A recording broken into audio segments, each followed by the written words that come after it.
ഇന്ന് ഞാൻ എടുക്കാൻ പോകുന്ന ടോപ്പിക്കാണ് പോളിഗൺ ക്ലിപ്പിംഗ്. എന്താണ് polygon clipping? Polygon clipping is a set of lines joined together.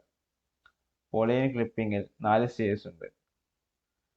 Left clip, right clip, top clip and bottom clip. ഓരോ സ്റ്റേജുകളിലും ക്ലിപ്പ് ചെയ്ത് കളയാൻ വേണ്ടി 4 ക്ലിപ്പിംഗ് ഉണ്ട്. ആ 4 cases to be checked for each stages. First case നോക്കാം. If edge is moving from outside to inside, reject the start point. Start point എന്ന് പറയുന്നത് P1 and save the intersection point on the window boundary and vertex.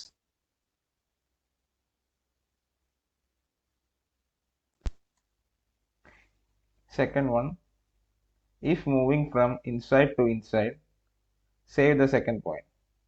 Second vertex എന്ന് പറയുന്നത് P2. Next, third case ലാണ്. If inside to outside, save the intersection point and reject the end point. ഇവിടെ intersection point എന്ന് പറയുന്നത് ഇതാണ്. ഈ end പോയിന്റിനാണ് reject ചെയ്ത് കളയുന്നത്. ലാസ്റ്റ് കേസ് എന്ന് പറയുന്നത് ഔട്ട്സൈഡ് ടു ഔട്ട്സൈഡ്. ഇത് വിൻഡോന്റെ ഔട്ട്സൈഡ് ആണെങ്കിൽ നമുക്ക് ഇതിന് ആവശ്യമില്ല, അതുകൊണ്ട് സേവിലാണ്. എക്സാമ്പിൾസ് ഉണ്ട്.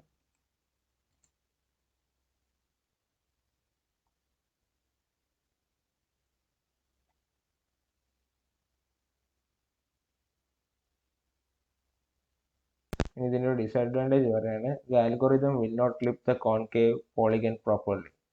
A line is created through the window boundary. എന്ന് വെച്ചാൽ കോൺകേവ് പോളിഗണിനെ പ്രോപ്പർലി ക്ലിപ്പ് ചെയ്യാൻ പറ്റില്ല. ഇതാണ് ഇതിൻ്റെ ഒരു ഡിസഡ്വാൻറ്റേജ് എന്ന് പറയുന്നത്.